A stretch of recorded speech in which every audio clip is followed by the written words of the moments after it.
PT Bank Tabungan Negara Persero Tbk atau BBTN mencatatkan pertumbuhan laba bersih sebesar 22,6% pada kuartal pertama tahun ini.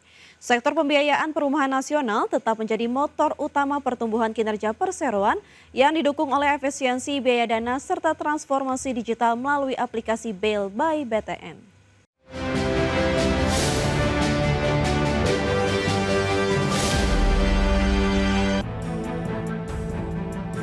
Bank BTN melaporkan kinerja keuangan yang solid pada paruh awal 2026. Direktur Utama BTN Nixon LP Dapitupulu mengumumkan laba bersih perseroan melonjak menjadi 1,1 triliun rupiah dibandingkan periode yang sama tahun lalu.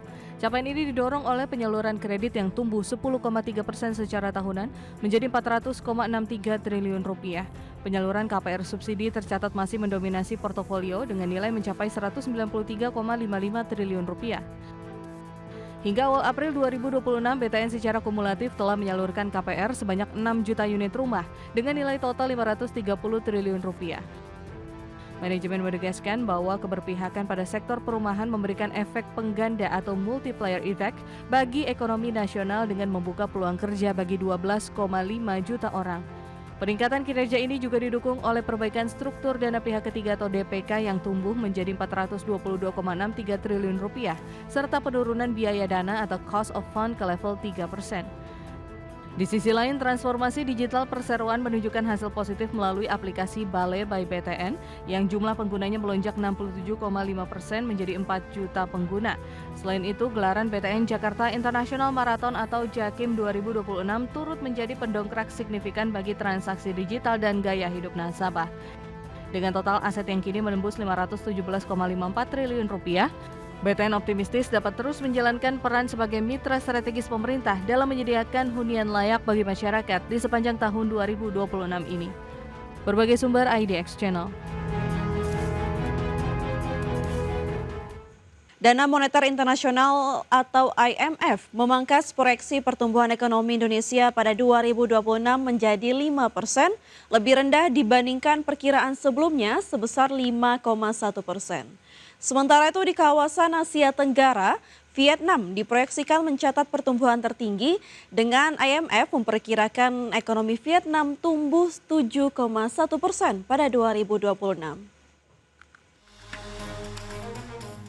Dana Moneter Internasional atau IMF memangkas proyeksi pertumbuhan ekonomi Indonesia pada 2026 menjadi 5% lebih rendah dibandingkan perkiraan sebelumnya sebesar 5,1%.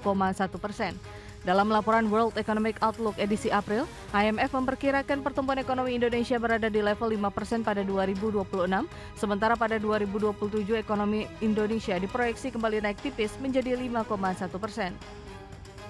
Di kawasan Asia Tenggara, Vietnam diproyeksikan mencatat pertumbuhan tertinggi. IMF memperkirakan ekonomi Vietnam tumbuh 7,1% pada 2026, setelah itu disusul Indonesia dan Malaysia yang diproyeksikan tumbuh 4,7%. Secara global, IMF memperkirakan pertumbuhan ekonomi dunia mencapai 3,1% pada 2026, turun dari proyeksi sebelumnya di angka 3,4%.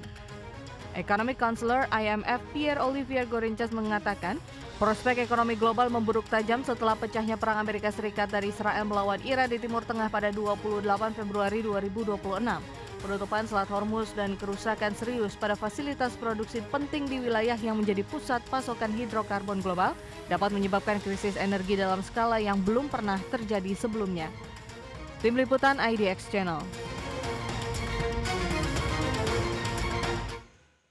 Ya, Menteri Keuangan Purbaya Sadewa melanjutkan agenda internasionalnya di Washington DC setelah sebelumnya bertemu dengan sejumlah investor global di New York.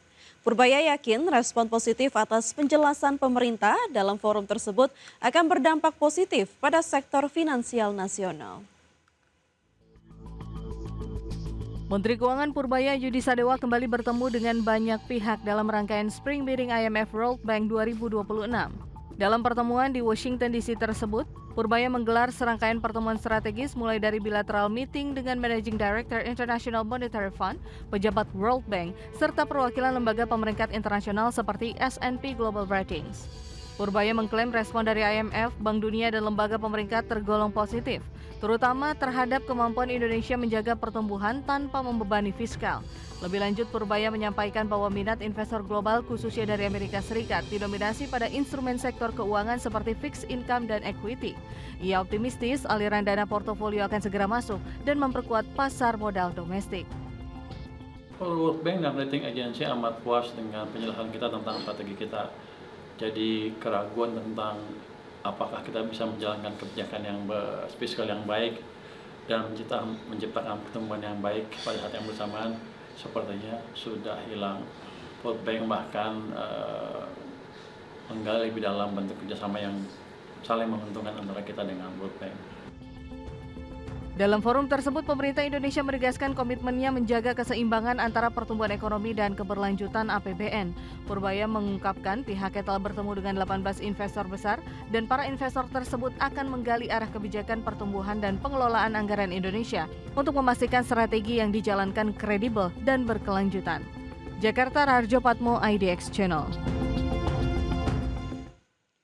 Ya, Kementerian Perindustrian mendorong percepatan target net zero emission pada 2050 melalui sektor industri. Salah satunya melalui peta jalan dekarbonisasi sektor industri semen sebagai panduan strategis dalam menurunkan emisi secara bertahap. Kementerian Perindustrian menargetkan net zero emission 10 tahun lebih cepat, yaitu pada tahun 2050. Untuk mencapai target tersebut, Kemenparin mengedepankan strategi dekarbonisasi yang fokus pada reduksi emisi sebagai prioritas utama sebelum masuk pada tahapan netralisasi emisi.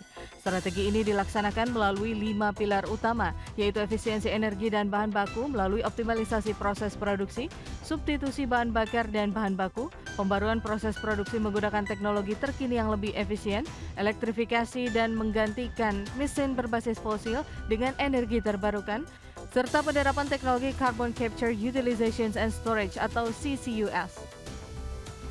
Kepala Badan Standarisasi dan Kebijakan Jasa Industri Emi Suryandari menyebutkan, sektor semen menjadi sorotan utama dalam agenda dekarbonisasi karena Indonesia merupakan produsen semen terbesar di Asia Tenggara dengan kapasitas mencapai 121,66 juta ton per tahun. Industri semen di Indonesia pada saat ini ada 15 perusahaan dengan tersebar di berbagai macam lokasi dan kondisinya sesuai dengan data yang ada. Utilisasi di tahun 2025 adalah sebesar 53%. Ya. Dan sebetulnya kalau kita bandingkan dengan data di negara-negara Asia Tenggara juga, itu memang kurang lebih berada pada angka yang hampir sama. Artinya adalah pada saat ini sangat-sangat penting untuk kita memastikan bahwa industri semen di Indonesia inilah yang menjadi industri yang mensuplai demand untuk kebutuhan semen di Indonesia. Emi menambahkan Kemenparin juga terus berkomitmen menciptakan ekosistem industri semen yang kuat melalui berbagai kebijakan strategis melalui penerapan standar nasional Indonesia semen secara wajib menjamin kualitas produk dan perlindungan konsumen hingga optimalisasi kebijakan tingkat komponen dalam negeri. Jakarta, Ade Firmansyah, IDX Channel. Wakil Ketua MPR RI Edi Suparno menanggapi positif hasil kunjungan kerja Presiden Prabowo Subianto ke Rusia dan Perancis. Salah satu yang paling dicermati secara khusus yakni terkait kerjasama di bidang energi dengan Rusia. Menurut Edi, diplomasi Presiden Prabowo berhasil meyakinkan Rusia untuk memberikan kebutuhan minyak mentah dan gas kepada Indonesia di tengah kondisi energi yang di dunia yang terus terdisrupsi dan menyebabkan terjadinya pasar penjual yang sangat tinggi. Sehingga Indonesia bisa mengunci kebutuhan pasokan energi di tanah air di tengah banyak negara yang mengkonsumsi BBM dan migas dengan jumlah yang besar sedang berebutan pasokan di pasar. Nah, oleh karena itu saya bersyukur bahwa diplomasi energi yang dilakukan oleh Bapak Presiden bisa berhasil dengan baik. Sehingga kita tidak perlu khawatir bahwa suatu ketika misalnya kendaraan kita nggak bisa berjalan, ya kapal laut tidak bisa berlayar, ya kereta api tidak bisa berjalan. Tetapi dengan adanya supply dan pasokan yang sudah bisa terjamin, saya kira kita sudah boleh dikatakan memasuki zona aman. Mudah-mudahan akan berlangsung Selanjutnya pemirsa, pemerintah menyiapkan kawasan transmigrasi sebagai wilayah baru penopang perekonomian nasional. Pemerintah terus melakukan revitalisasi sejumlah infrastruktur dasar untuk memperlancar jalur distribusi komoditas sumber daya alam yang dapat mengerek kinerja ekspor. Pemerintah menyiapkan kawasan transmigrasi sebagai wilayah baru penopang perekonomian nasional.